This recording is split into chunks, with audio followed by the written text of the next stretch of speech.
বর্তমানকালে এই পর্যটন এবং পর্যটন নির্ভর অ্যাক্টিভিটি সেগুলো ডে টু ডে বেড়ে চলেছে।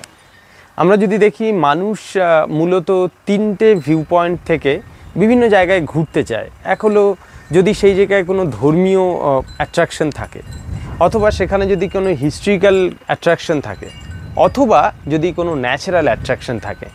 তো বর্তমানকালে মানুষের মধ্যে এই নেচার মানে একটা বড় অংশের মানুষের এই নেচারমুখী টান সেটা ডে টু ডে বেড়ে চলেছে। এবং এখান থেকে এই ট্যুরিজমের নতুন একটা ভাগের উদ্ভব হয়েছে, যাকে আমরা ইকো ট্যুরিজম বলি।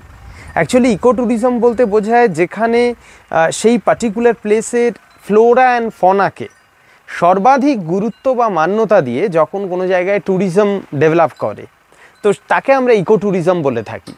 এবার হিমালয় মানেই হলো বিক্ষিপ্তভাবে ছড়িয়ে ছিটিয়ে থাকা বিভিন্ন বৈচিত্র্যময় দৃশ্য, এবং নেচার এখানে খুব কাছ থেকে টাচ করা সম্ভব হয়।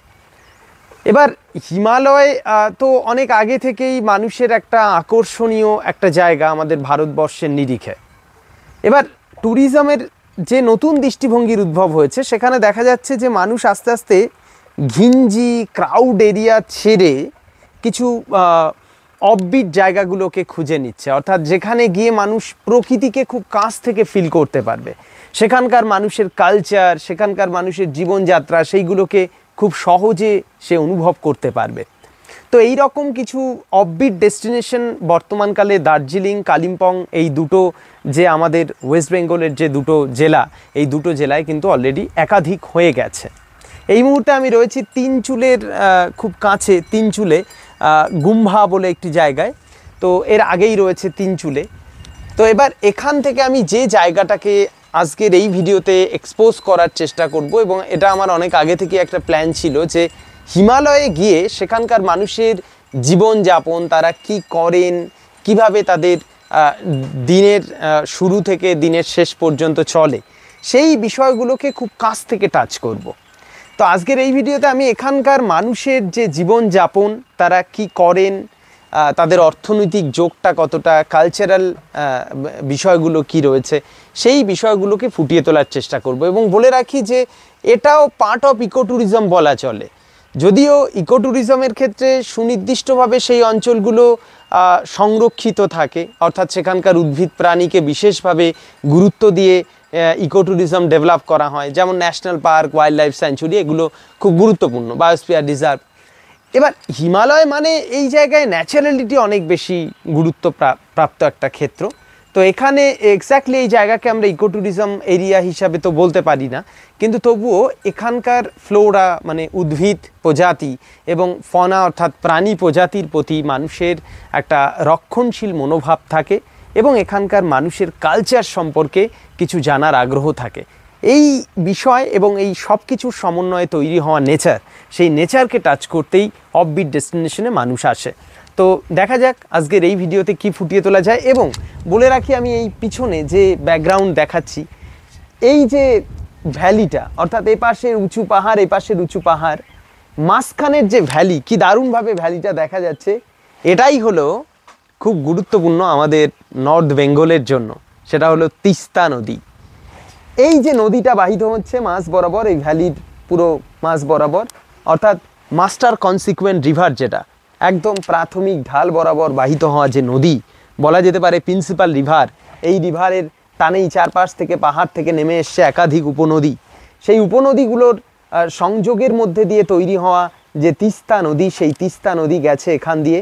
প্রথমত আমাদের অনেকের মধ্যে কৌতূহল যে পাহাড়ি মানুষ তো বিচ্ছিন্নভাবে অনেক দূরে দূরে থাকে, তাহলে এরা দৈনন্দিন যে প্রয়োজনীয় বিষয়গুলো, যেমন বাজারে যাওয়া, প্রতিনিয়ত অ্যাটাচমেন্টে থাকা বিভিন্ন অংশের সাথে, সেগুলো কিভাবে করে। পাহাড়ে বেড়াতে এসে এই বিষয়টা সম্পর্কে আমার স্পষ্ট ধারণা হয়েছে। প্রথমত, এরা সহজে বাজারে যাওয়ার প্রয়োজন হয় না এদের। তার কারণ যা কিছু দৈনন্দিন প্রয়োজনীয় বিষয় আমাদের, যেমন শাকসবজি, ফলমূল, এগুলো সব এরা নিজেরাই অর্গানিক মেথডে বাড়িতেই প্রস্তুত করে।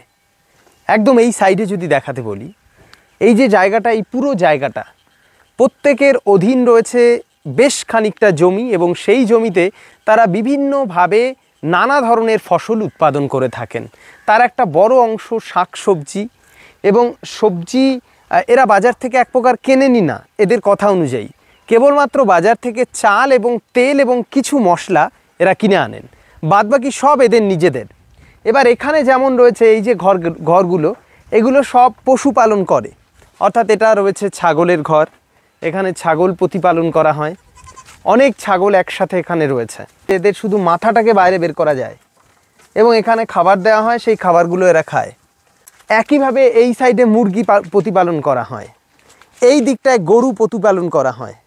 এখানে যে ল্যান্ড রয়েছে সেই ল্যান্ডটা পুরোটাই বিভিন্ন ফসলের চাষ।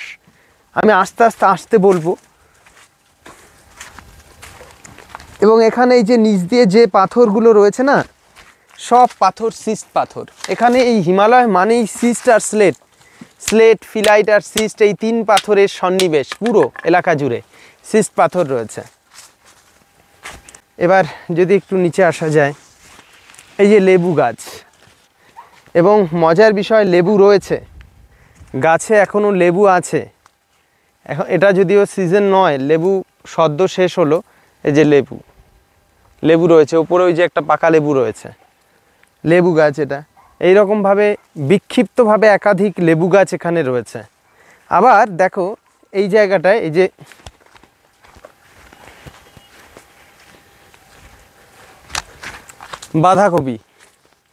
বাঁধাকপির চাষ, অর্থাৎ এরা যে বাজারে নিয়ে যেয়ে সেটাকে বিক্রি করবেন সেই উদ্দেশ্য নিয়ে চাষ করেন না, মূলত নিজেদের ঘরোয়া প্রয়োজন।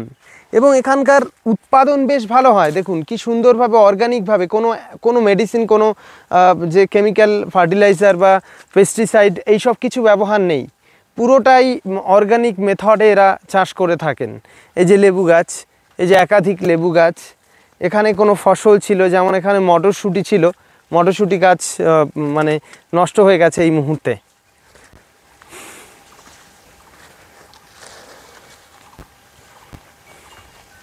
মালবেরি গাছ আমাদের ওখানে খুব মানে চাহিদা আছে, এই যে মালবেরি,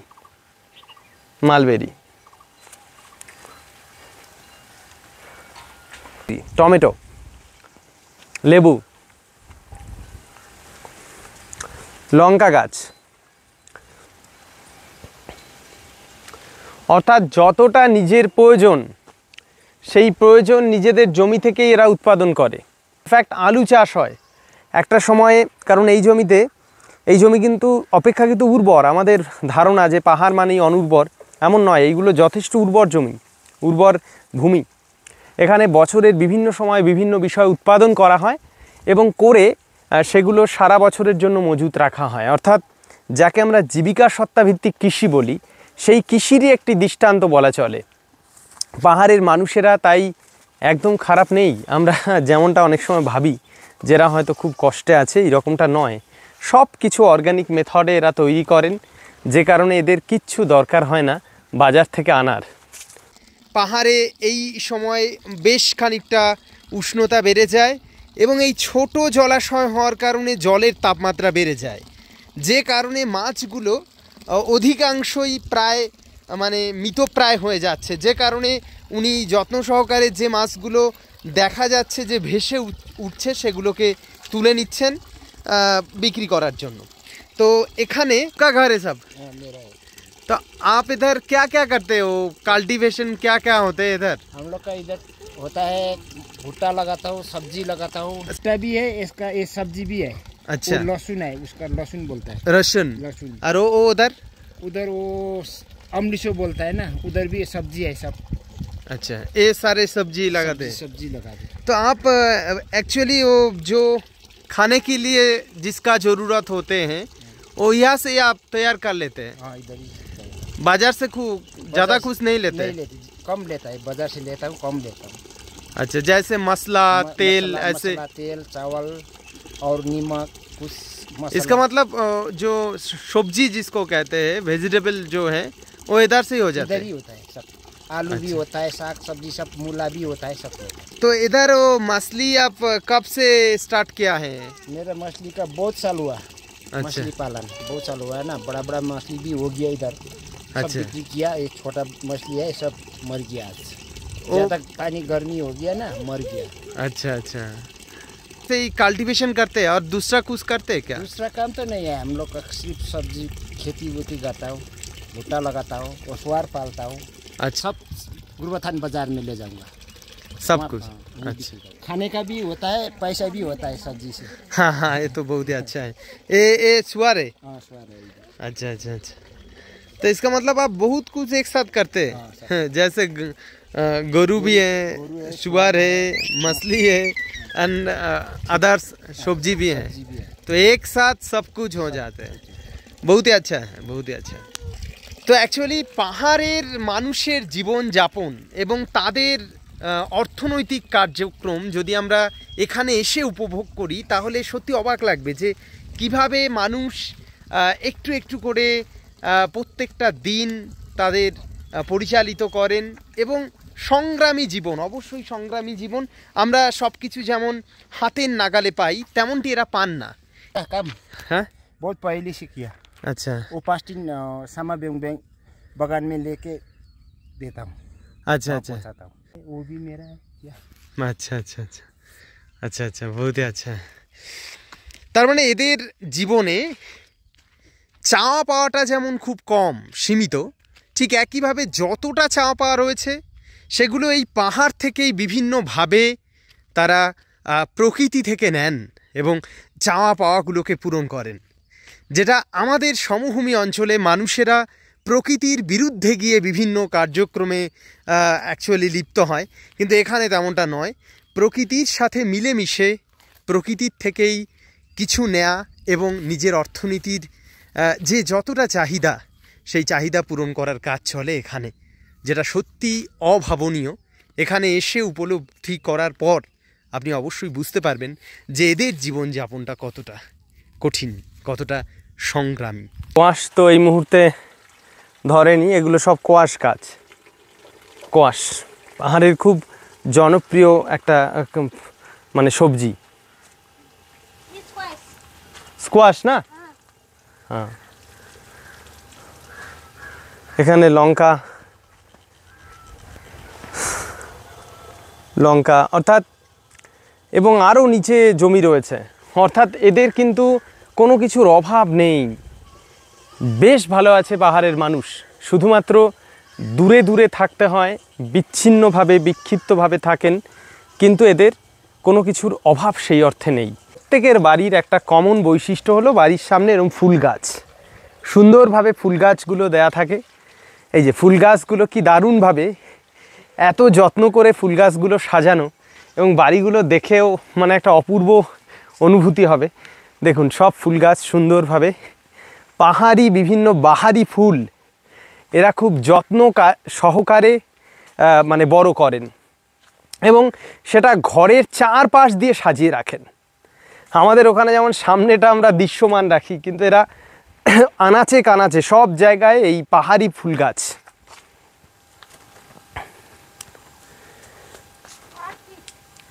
অর্কিড, হ্যাঁ অর্কিড, অর্কিড বিভিন্ন ফুল গাছ, এইগুলোকে এখানে যেমন বেশ কিছু অর্কিড রয়েছে, পাহাড়ি অর্কিড রয়েছে বিভিন্ন ধরনের। অর্থাৎ এদের পারিপার্শ্বিক যে এনভায়রনমেন্ট, ন্যাচারাল যে বিষয়গুলোকে দিয়ে ফুল গাছ, অর্কিড, সেটা কিন্তু এরা খুব সুন্দরভাবে যত্ন সহকারে মেনটেন করেন। এবং আমাদের অনেকের ধারণা যে পাহাড়ে যেহেতু বিচ্ছিন্নভাবে বা বিক্ষিপ্তভাবে মানুষ বাস করেন তাই এদের মধ্যে কালচারাল কোহেশন নেই, এমনটাও কিন্তু নয়। এরা অনেক দূরে দূরে থাকেন, তাই প্রত্যেকে একাকিত্বের মধ্যে কাটান কিছুটা, এটা হয়তো আমাদের প্রাথমিকভাবে মনে হয়, কিন্তু এদের মধ্যে কালচারাল কোহেশন আছে। বিভিন্ন ধরনের ধর্মীয় অনুষ্ঠান, স্পিরিচুয়াল যে প্রোগ্রামগুলো সেইগুলো তারা একসাথে অ্যারেঞ্জ করেন, সবাই টাকা পয়সা কন্ট্রিবিউট করে একসাথে অ্যারেঞ্জ করেন এবং সেই আনন্দ উচ্ছ্বাসে মেতে ওঠেন। ইনফ্যাক্ট কারোর বাড়িতে কোনো অনুষ্ঠান হলে এই পাহাড়ের ঢালে যে মানুষগুলো বাস করে, যত দূরই বাড়ি হোক না কেন, তারা সব একসাথে আসেন এবং আমাদের সমভূমি অঞ্চলের মতোই তারা আনন্দ উচ্ছ্বাস করেন। তাই এই টুকরো টুকরো বিষয়গুলো যেগুলো মনে হচ্ছে যে এখানে এসে দেখে অনুভব করেই একমাত্র বোঝা সম্ভব, সেটাই কিছুটা বোঝানোর চেষ্টা করা হচ্ছে আমাদের এই পর্বের ভিডিওর মাধ্যমে।